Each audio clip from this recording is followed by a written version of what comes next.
The Pentagon is trying to figure out if what sounds like science fiction is actually reality, if the Department of Defense turned insects like ticks into biological weapons, and if they did, if they were ever released. Congress just ordered the investigation into any experiments done between 1950 and 1975.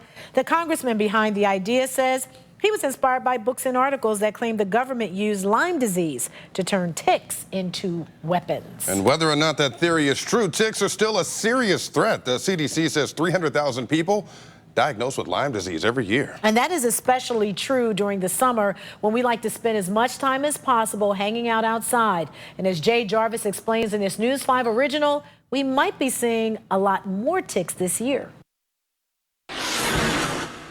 Zarenka Palmer's two daughters, 7-year-old Gabriella and 6-year-old Isabel, love playing outside their Newberry home. They would be outside from morning until night if I let them. That's where they were about 4 weeks ago when Isabel delivered an unsettling message to her mom.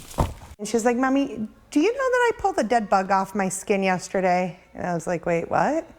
And she was like, "Yeah, I pulled a dead bug off my skin." Then Isabel showed Zarenka where that bug was on the back of her neck and the $half size bullseye mark it left behind.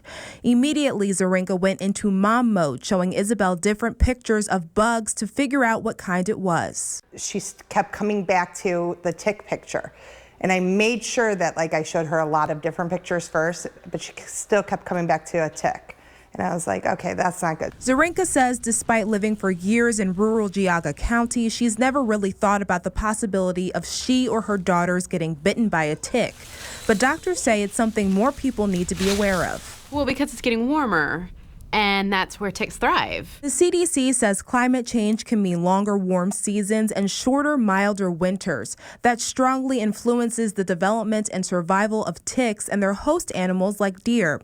That means the risk of vector-borne diseases like Lyme disease increases. It's mostly in the Northeast, but that area is expanding. In the last 2 years, we've seen a significant uptick in the number of cases of Lyme disease here in Ohio. It's still very rare relative to other locations in the country, but it is no longer true to say that we don't have Lyme disease in Ohio. After that bite, Isabel took a 10-day antibiotic course for Lyme, and over the next year, Zarenka has to keep a close eye on her to make sure Lyme doesn't develop.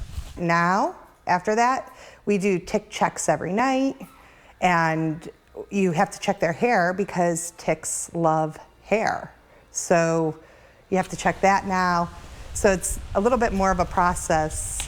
Doctors urge anyone spending a significant amount of time outside to do the same. Wear long sleeves and pants if possible, and also wear bug spray with DEET.